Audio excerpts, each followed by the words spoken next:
Hi, this is Elliot Fishman, and welcome to our weekly Facebook Live. And hello, it's April. It's still chilly out, but we welcome everybody here.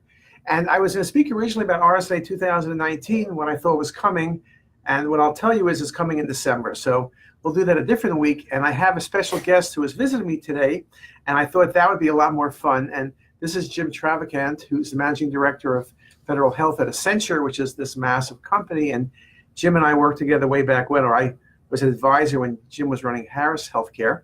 And so, welcome, Jim. Thanks, Elliot. Great to be here. So tell me, what do you do at Accenture, and where do you see, I mean, obviously radiology is one of those fields that's constantly changing, and we always speak about how healthcare is changing. Right. So what are you doing at Accenture, and where do you see things going? At Accenture, I lead our federal health practice, and we're working, supporting our military, our veterans. We do a lot of work, for example, at healthcare.gov, FDA, et cetera, and really trying to make a difference in the federal space. But the federal government puts in the U.S. about $1 trillion plus into our economy around health. And so where I think the future is headed is this intersection between the federal and the private sector in healthcare. And there are a lot of leading indicators that would suggest that to be true, and I'll give you a couple of them. One is, on the defense health side, they're in a once-in-a-generation modernization of their clinical infrastructure, how they're going to operate. The Congress has just mandated that the Defense Health Agency not only come into being and become a combat support agency, but take over all of the care to standardize care for defense from Army, Navy, and Air Force medicine now into a unified operating model with the Defense Health Agency. But 65% of care provided by the Defense Department is literally delivered by the private sector, including Hopkins, who participates in that program. We're seeing the same thing happen over at the VA, where the Mission Act, which was recently passed, is incenting, or at least enabling, veterans who don't have access to the VA, or their doctor believes they can get a better outcome if they were to go into the private sector. We're seeing an increased participation with the private sector in combination with the VA. And then you're seeing some really interesting convergence between consumer and even federal health. And I'll just give you one example. Walmart has made a corporate commitment to hire 250,000 veterans by 2020. And if you served honorably and you go into a Walmart, you can, you'll have a job. I mean, it's a great program. How are they going to take care of those veterans? And so Walmart just acquired Humana, who is also a TRICARE provider.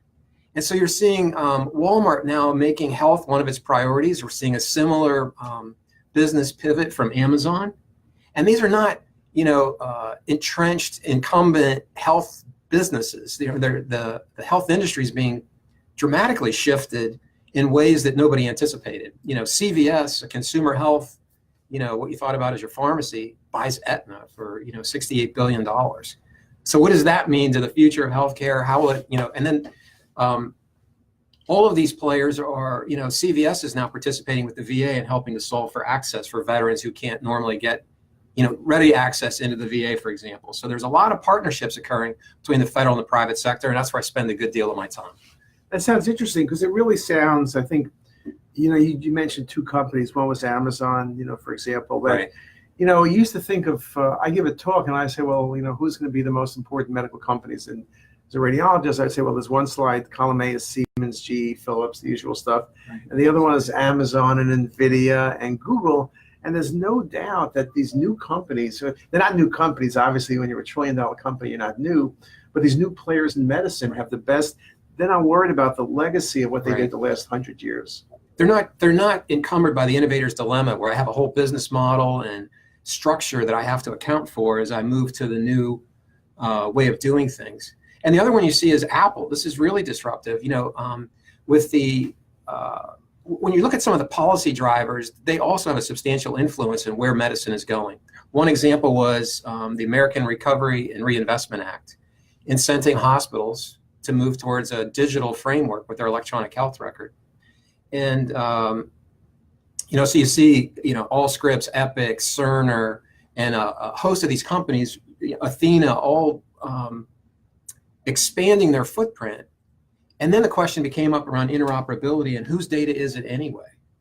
And what Apple's done is kind of disintermediate that and say, we'll use the device. They have such a consumer base and a following that they're integrating health information for the patient on the device itself. And then it's up to the patient how they want to do it. And Apple's not storing that information, but they're aggregating it and kind of disintermediating traditional players that would need to connect in that framework. And Apple's saying, we'll just put it on the edge of the network with the patient themselves. So that's very different. Right. We had a speaker here, Mark Larkin, who's the head of CNET, and a few weeks ago, and he was saying that, so one is healthcare has become so important that CNET went to different areas. Their next area they're introducing in 3 or 4 months is health and wellness. And he was saying that so he said the single most important medical device discovered in the last many decades was the Apple phone. Interesting. Because the phone changed what you can do. The fact that you've taken a patient, the way he said is you go to doctor once a year, and then it's like having a car where you see the numbers in your car, then it goes black for the rest of the next 365 days. And he was saying, the Apple creates all this data, but unless someone looks at the data and thinks about the data, it doesn't help you if you're monitoring my heart or my steps or anything else. And I think, so he was saying from a consumer, since CNET is consumer focused, that's what's driving the changes, that the traditional model is not going to work, which is why he said younger people, for example, are very happy to do their doctor visits on the phone. Right.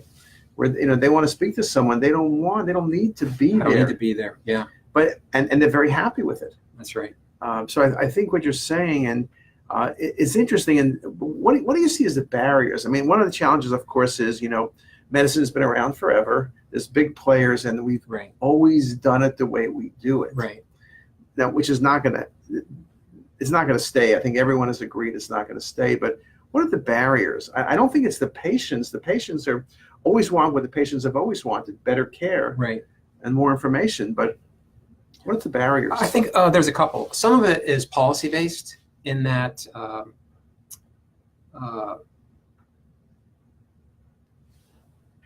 the economics drives behavior in medicine. So, for example, we're in a fee-for-service kind of model, and it's volume-based reimbursement. There's a particular way the whole system functions. I think this new pivot towards a value-based and outcome-based model is really interesting.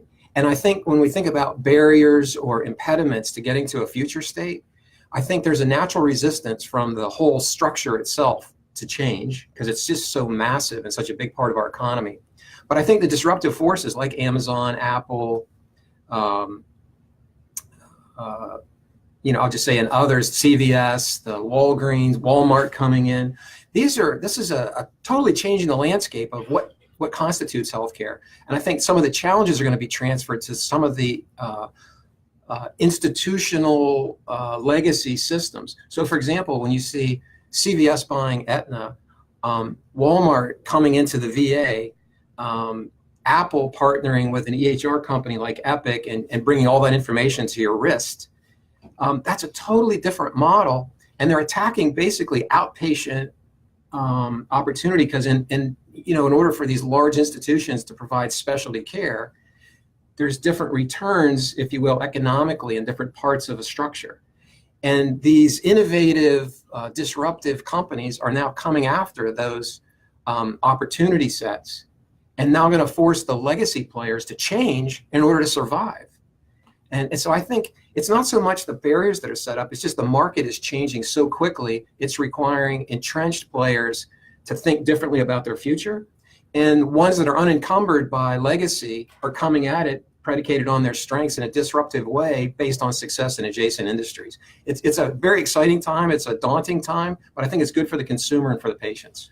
It's interesting you mentioned about the volume versus value. And it's always hard we radiologists have a problem with because, okay, if I look how busy you are, you read 50 CTs a day, I'm assuming you read them correctly. Yeah. It's not as good as someone reading 60, but better than someone reading 40. Right. And you can kind of measure productivity based on the number of cases read.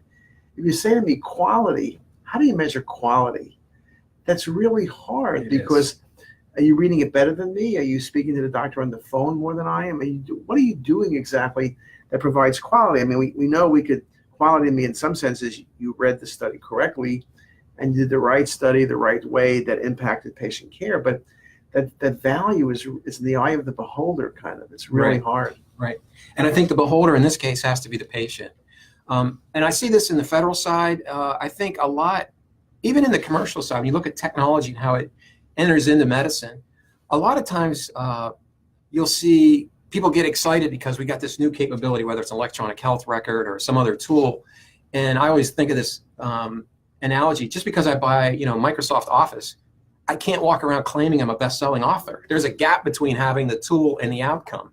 And that's true with technology and how it gets infused into medicine. And I think we have to back up and start with, what are the outcomes we're trying to get to?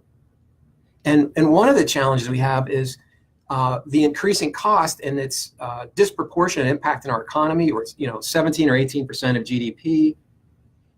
People forecast out it's going to be dramatically higher, by 2025 and so on.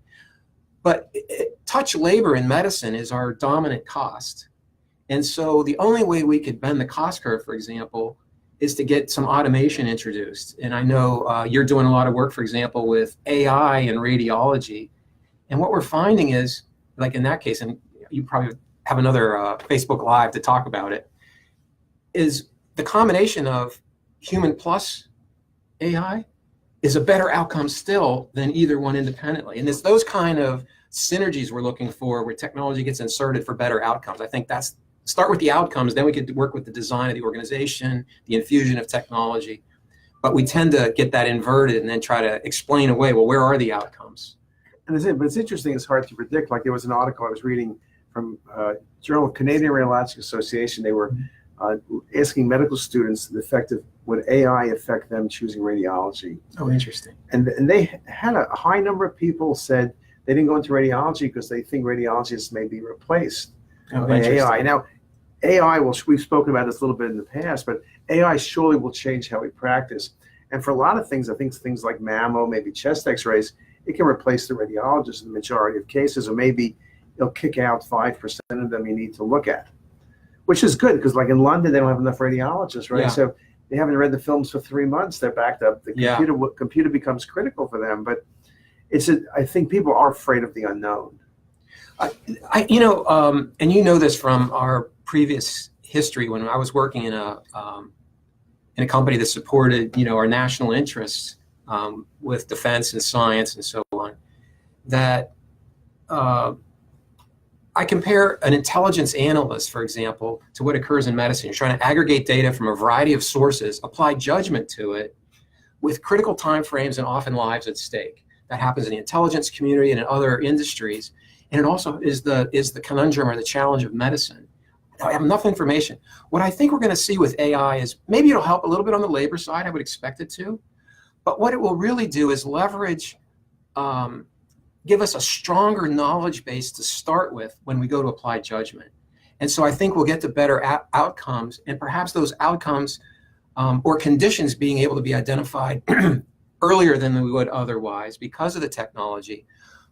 But there's no scenario where we're not going to need expertise in medicine. We're going to need that expertise, but if we could provide a stronger knowledge base to start with, we'll get to better outcomes again.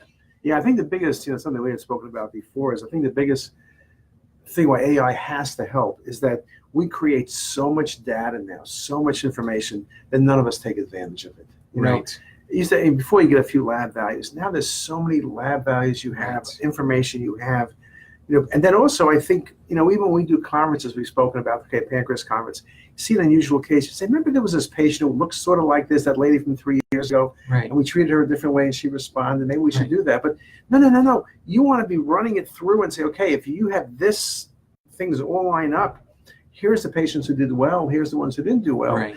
So you would have this incredible organizational memory that sprouts at time of need, not just hopefully you remember this case that you were not off that week and you missed it or something. I think it's, and also the fact is, if you told me that when we read CTs we're 99.9% accurate, I would say AI is not going to help. Right. But when you say there's a 30% error rate, you're saying, oh my God. Yeah, there's an opportunity. 30% is massive. Well, Yeah. with pancreatic cancer, which is our Felix project, that 30% of the patients perhaps could have been diagnosed 6 months earlier, which would change how many people are eligible for surgery, which will change the outcome. So, I think it's going to change things in a wonderful way. But it's interesting what you've done before at Harris, now at Accenture, is really rethinking the medical process. I mean, because I think, the days of Marcus Welby, when patients went to the doctor and the doctor said, do this, then you say, yes, Dr. Welby, and you went home, those days are gone. Right. And I often think, and I've watched you do this, in our prior work, but when somebody comes to a place, like whether it's Hopkins, but let's just talk about Hopkins for a minute. I've had, a liver transplant here. My life has been saved here a couple of times. And so the affection for you and the place are, amazing, because our family's still intact thanks to you. But I think about, well, what if you weren't in the meeting when my case got reviewed? And so I didn't have the outcome because it was dependent on you being in the room. Where if we could introduce some technology that can bring that knowledge base up, and it's not, we lose, then we don't have to be dependent. Like, for whatever reason, you can get a multiplied effect on your time, but not at the consequence of patients. And so we'll have better outcomes on a larger scale because we can introduce better information at the time of need, and then that judgment gets applied in a way that saves lives, makes a difference, and does it efficiently. No, it's true. I mean, it's a very good point, because like at Hopkins, I know people from the oncology center have spoken about this, that we have multidisciplinary conference. We have 20. I know I was giving our chair how many we do in diagnostic, and it was 25.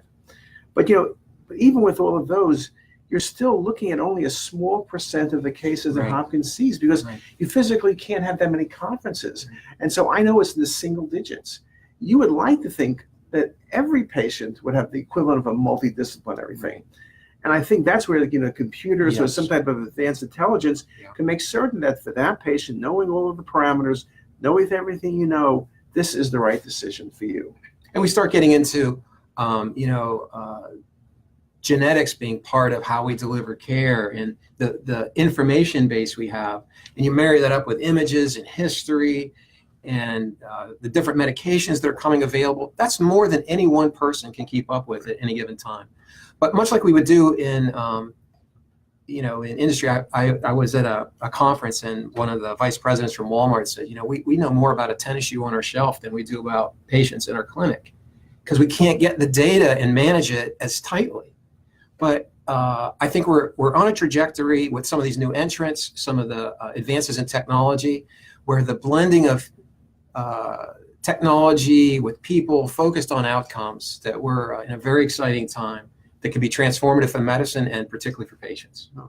That's then following that, look, here's a comment from Praline Dawson. So I'll just read it since most of you can't see it. I'm from Africa, and I think AI might actually provide access to medical care or medical diagnosis in areas that wouldn't necessarily have a radiologist or other practitioners. Some results are better than no results, I suppose. But I think, for example, Google has this new program that could detect all these diabetic retinopathy. Yeah. And they're doing it in India, where those patients never see doctors. You can see thousands of patients a day. So I think what you're talking about, not only in the EU, but even in the US, not everybody's at Hopkins or Mass General or Stanford. There's a lot of places, people at small places that don't really have the expertise. Yeah, and can we avail that expertise? And I think even in the case of Africa, and I've had the good fortune of doing some work there, there's, again, with technology being infused, there are things we could do at the point of care with structured data, with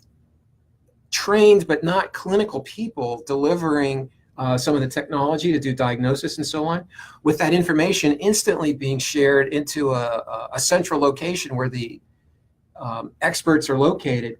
And that opens up a way to deliver care, I'll call it to the edge of the network, in a way that if you were at a Hopkins, we could, again, extend the reach because of the technology. That's a great advantage we have. And I really appreciate the comment. Yeah, so I guess we're running out of time, but Jim, I really appreciate it. I have to bring you back here and tell some more, but Thanks, our time's up, so we'll be careful about everybody's time. So I appreciate Jim being here, sharing his vision with us, and everybody back home. We'll see you later, and have a great day. Back to work for everybody. Great day. Thanks. See you guys.